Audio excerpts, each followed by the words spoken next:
and welcome to Atop the Fourth Wall, where bad comics burn. Well, let's continue our look at the theological thud that is JLA, Act of God.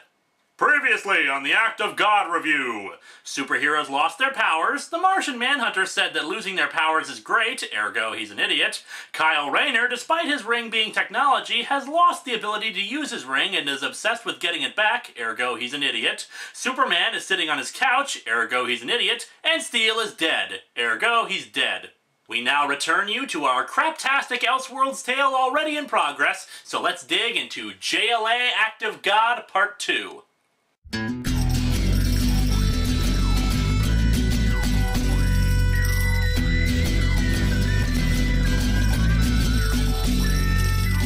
Welcome to Atop the Fourth Wall, where bad comics burn.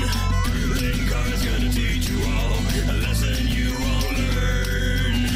Brodsky, you're not the smartest. Life out, you're not an artist. Anyone who's had a bad comic published, it could be your turn. Linkara, he's a man punch, wears a birdie hat. Linkara, he has a magic gun. Where'd he purchase that? Linkara, coins, robots, Amazon and trucks. Linkara, this comic sucks. Linkara.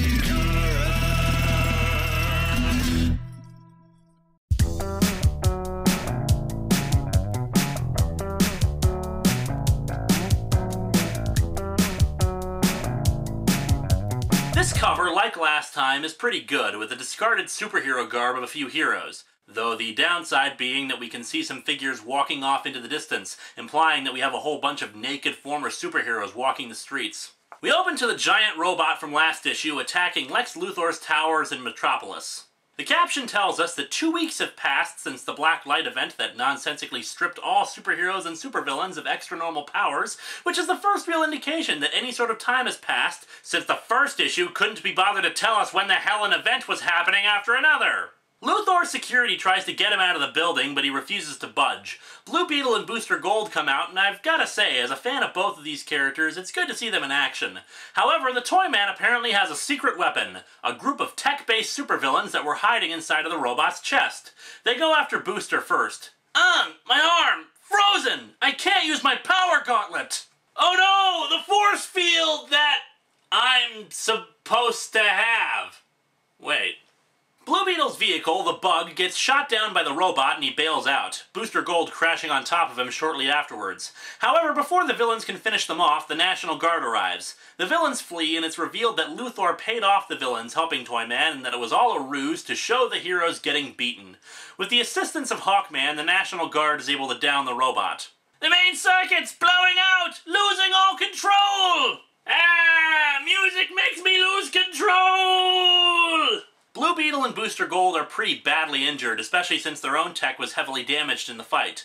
Things are made worse when they see Steel's dead body, who looks remarkably intact actually, considering a giant robot just stepped on him.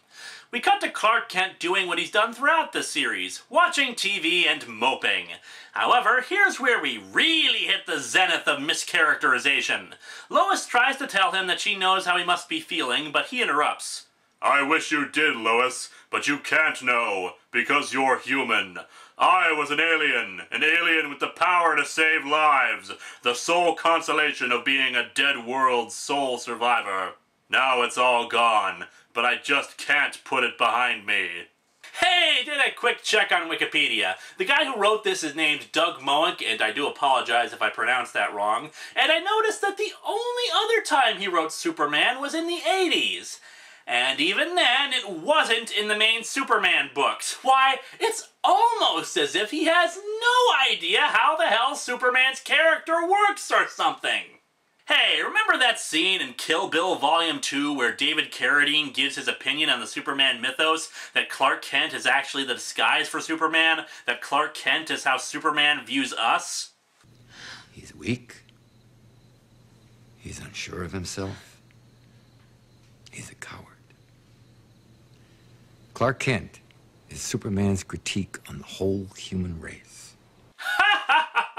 Yeah, that's a load of crap. Clark Kent was raised as an infant by humans with a stronger connection to Earth than his Kryptonian roots. He hasn't been weak and bumbling for decades in the comics, occasional writers notwithstanding. He's a reporter, and an intelligent one at that. He's Clark Kent before he's Superman.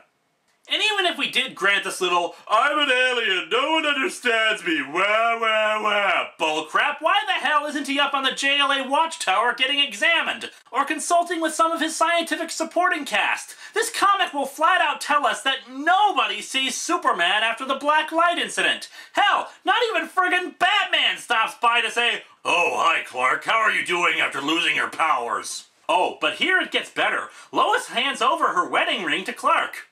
Yep, that's right. Lois can't bear to be with him because he's not Superman anymore. You gonna give me trouble if I talk about this? Goody.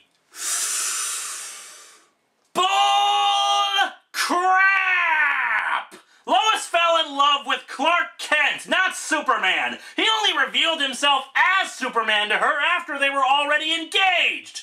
This is not quite as bad as Spider-Man and Mary Jane's little tryst with Satan to end their marriage, but it's sure as hell up there. This story is ridiculous. It can only work the way it is if this was some original universe without characters who already have an established history. Hell, I might have even believed if it was an entirely different set of circumstances, like if this was supposed to be the Silver Age versions of them or something, but Doug Moench wants us to believe that the modern versions of these heroes are a bunch of, to co-opt a term from the UK, twats! Anyway, 5 days later, because it's really important to know how many days took place since Clark left, the Martian Manhunter is visiting Steele's niece after the funeral for the poor guy. She's going to give the JLA all of Steele's tech, but when they enter his lab, the place has been ransacked and everything's stolen. You'd think somebody with access to the tech of the Justice League would have better security systems. The world's in danger, its protectors crippled, and now someone's stealing our crutches. Boy, will we be in trouble if they think to steal our wheelchairs and our asthma inhalers. Surprisingly, it's only Billy Batson who's actually acting reasonably in the wake of losing his powers. He walks the streets of his city saying the magic word that would transform him into Captain Marvel, but he continues on doing his work at a radio station. And hell, it's easier to understand the frustration of a little kid who lost that kind of power, especially someone as innocent and kind as him. And yet for some reason, he's acting more like an adult than the actual adults. So where did Superman Child go after separating from Lois? Why, he's gone to see Wonder Woman, who's settling in a little bit better than he is. Clark explains how he and Lois are finished, and he has been considering where to go. I'd imagine so, especially since he's been kicked out of 3 poetry slams already for being too depressing. Of course, the idiocy affects even the spirit of truth in this comic. Were we too arrogant, Clark? No, you weren't! Shut up! The Superman and the Wonder Woman being so exalted that we felt like gods.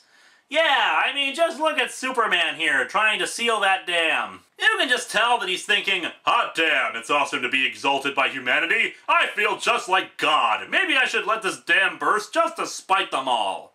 But if so, then we've been so humbled by the blasphemy. And reduced to the level of those over whom we once towered. Yeah, I mean, look at this very first page of this miniseries. You guys used to be like bigger than the flippin' planet even. Yes, limited to small pursuits, petty concerns. Limited to human concerns, Clark, even if we don't feel human. I'd like to remind you all that for a while, Wonder Woman worked at a Taco Bell and considered the work no less noble than any other pursuit. It's like Doug Moench has never even heard of the DC Universe. Oh, I take that back, actually. You see, the majority of DC stuff that Doug Moench has written, it's Batman works. And this story is no different, but I'll get into that when Batman re-enters the picture. Anyway, Diana and Clark decide they're gonna get through this crap as a couple. 2 gods humbled by an act of God with no one else to turn to. But together, will our humbling be cancelled or doubled? What the hell does that... Diana, do you keep your brain in your tiara? Anyway, while Booster and Beetle were recovering from the fight, someone ransacked their warehouses too, stealing their tech as well. Naturally, since everyone's a moron, they don't get Batman to start tracking this kind of thing, since the last thing you'd want to have is the world's greatest detective on the case when advanced weaponry and devices have been stolen from high-security locations. Booster, Beetle, and Rex Mason, the former Metamorpho, meet at Guy Gardner's bar to drown their sorrows. Turns out that Guy Gardner lost his warrior powers too.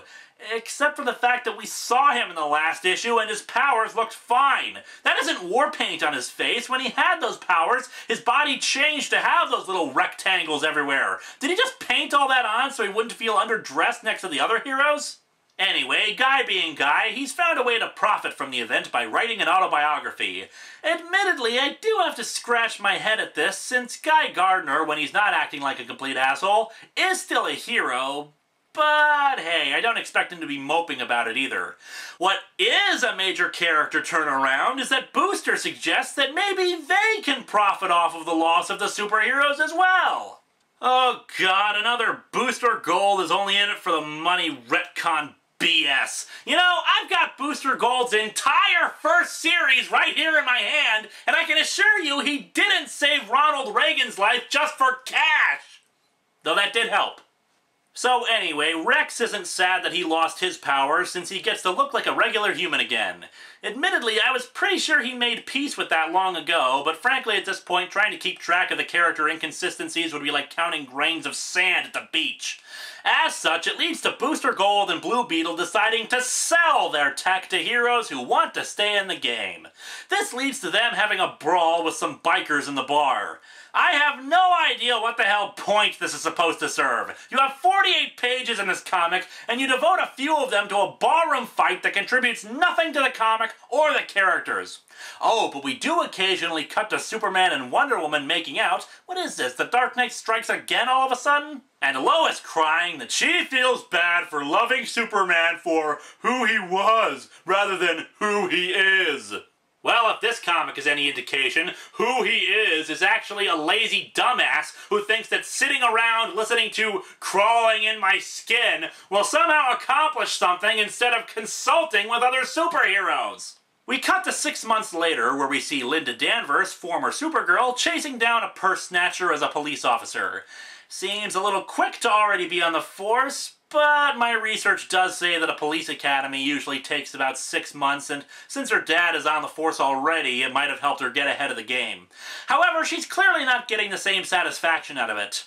Arrest reports, Miranda rights, rules and regs, everything done by the book, everything by the numbers, not like the old days, not like the glory days. Yeah, due process is just dull. Vigilante justice all the way! Actually, that's exactly what this comic is suggesting. Before the Black Light event, she was her own boss, all-powerful judge and jury. But maybe that was abuse of power, unnoticed until the power was lost. That might have made a good point, except right afterwards that idea is completely scoffed by the next narration. And yet a simple purse-snatching report will consume an hour, after which she can only react to some other crime already committed, damage already done. In the same time as Supergirl, she could have spotted 3 crimes in progress, 3 victims in peril, maybe 5. She could have saved the victims, prevented the damage, acted instead of reacted.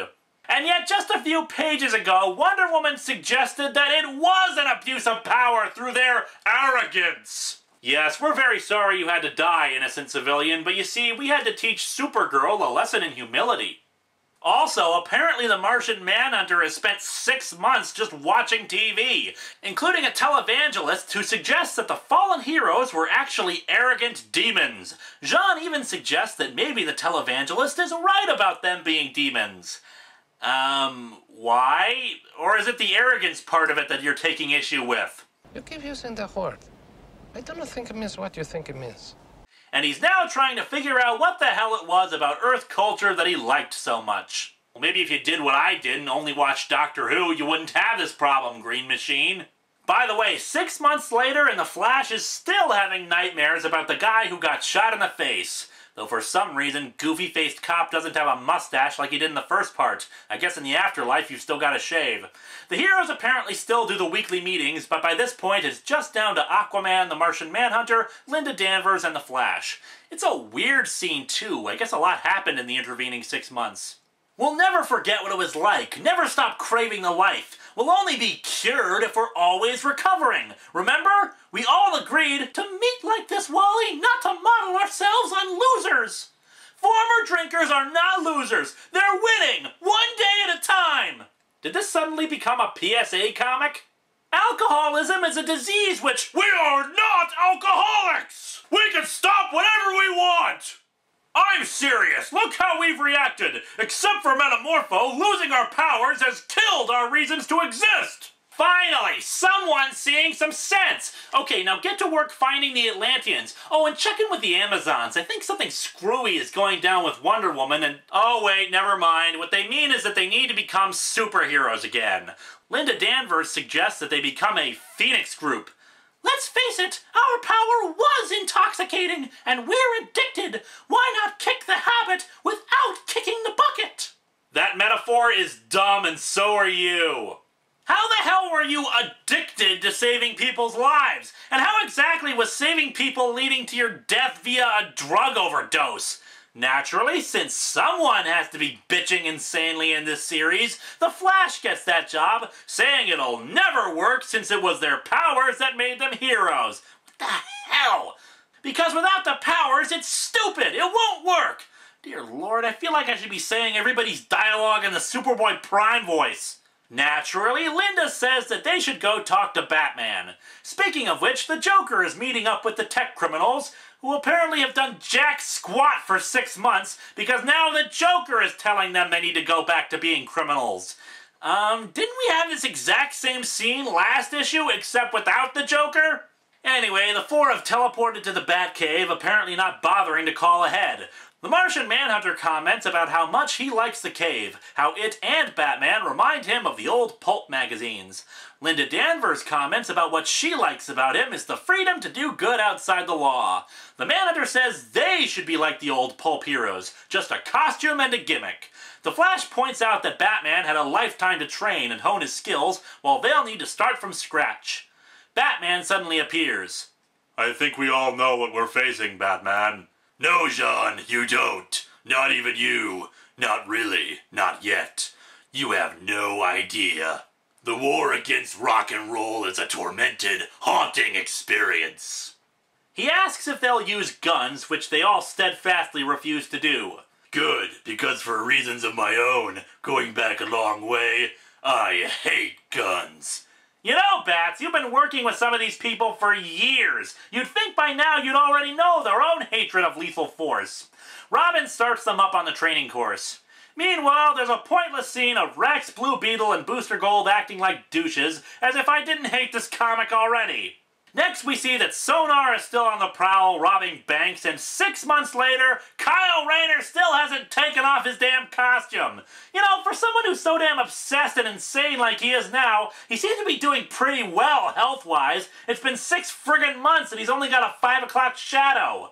His muscles still look pretty damn good, despite the fact that I doubt he's eating and exercising properly. Plus, despite the fact that Jade flat out said in the first part that he wasn't doing any actual work, he's still got his apartment. How the hell is he still paying for the damn place if all he's done is be an obsessed freak? I mean, he never changes out of the costume. You'd think the landlord would stop by and ask what the smell is that's coming from his apartment. Back with the Bat Brigade, Batman, Robin, and Nightwing are training the four, but when Wally falls off the track, he whines for a bit and says he can't do it. Batman says he has to master the course. Easy for you to say when you don't know what it's like to lose. You're right. I can't identify with your loss, because I never had a power. You had it easy, and now you've got it hard. Welcome to the club. Now either pay your dues or quit. And here it's revealed what JLA Act of God really is. This story is one big love letter from Doug Moench to Batman. It's Batman's training techniques. Batman is the one who's right. Batman isn't affected by the black light event. They all talk about how awesome Batman is. Batman doesn't even bother to interact with anyone who was directly harmed by it until this point, opting instead to sit in his cave and wait for people to come groveling to him when they need his help to learn how to be superheroes again.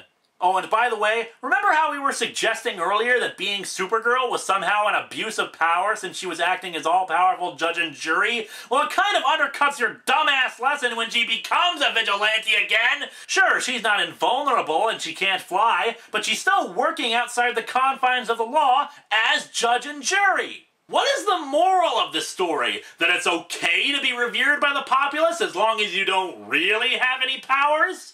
Anyway, the Flash quits and Batman says that if he won't keep up with the training, then it's his own damn problem. We cut to ZenGen Biotech Systems, where we see a former superhero is signing on to be a guinea pig in the company's attempt to reverse the black light event. Well, good to see that somebody is trying to fix it, though of course the company is actually a front for Lex Luthor, but that's not the truly stupid part of this. See, the hero who signed on? It's our old, great, disaster-stopping pal, Ray Palmer, aka the Atom. This is a double whammy of stupid. The first thing? His shrinking powers come from a freaking belt he invented! His powers aren't genetic at all, they're technology! What, are they gonna install white dwarf star matter inside him? Furthermore, he's a frigging physicist! Even if we accept that he somehow can't live without his powers, what the hell has he been doing for the past 6 months? Shouldn't he be working on this from his own scientific angle and resources? Meanwhile, Flash continues to wander around and mope in the Flash Museum about his lost powers. Urgh. I could seriously replace half the dialogue in this stupid comic with "wah, wah, wah," and you wouldn't be able to tell the difference. Oh, and it seems Superman's already reverted back to his whiny behavior as Wonder Woman arrives back at their condo. And what has Wendy been up to? She's on Wall Street, apparently making a killing in the high-tech sector. Yeah, because why would we want the most loving, compassionate, and champion of the downtrodden superheroine doing something like, say, helping AIDS victims in Africa, or working in a homeless shelter, when instead she could be on Wall Street, complaining that Clark hasn't gotten a normal job. I want to punch this comic. In fact, I will. It looks like the treatment for the Atom was a success. Sort of. They managed to shrink him down to 6 inches and put him in a dollhouse, but he has no control over it and he lacks the ability to manipulate physics to accommodate his size, i.e. speaking in a normal speaking voice is too loud for him. Though that begs the question of how the hell he can breathe when the air molecules are too large for his lungs to process, but whatever. They say they might be able to try microsurgery to repair him, but they'll need more time to think over their options. The Flash returns to the others, and to Batman's credit, he doesn't rub it in that he quit before, just telling him he needs to get to work to catch up to the others. Back with the Atom, he suspects that there's something sinister afoot. I may be a physicist rather than a geneticist, but still, the very notion of microsurgery, it's patently absurd. No it isn't. Microsurgery is real and it's been done for decades. Also, it isn't a matter of genetics, it's a part of various surgical fields. There are 6 pages left and I'll cover them real quick. Kyle Rayner has a telescope that he uses to look out at the stars before breaking it and making him scream like the idiot he is here. The Atom overhears the scientists saying that they're on the right track with his treatment, but that he's going to die because of it as well. He also overhears that they plan to use their treatment as a way of selling superpowers to the highest bidder. The Atom tries to contact the Martian Manhunter, but because of his size, Jean can't hear him. In a last-ditch effort, he uses a paperclip to carve a warning into a table on the dollhouse. And so our comic ends with him shrinking some more, going to the atomic level. However, he's phased into the atoms of the dollhouse, and as he starts to grow again, his expanding mass causes a miniature atomic explosion. This comic sucks! Oh, but there's still 1 more week of complete idiocy left, so come back next time as we see just how much dumber these characters can get!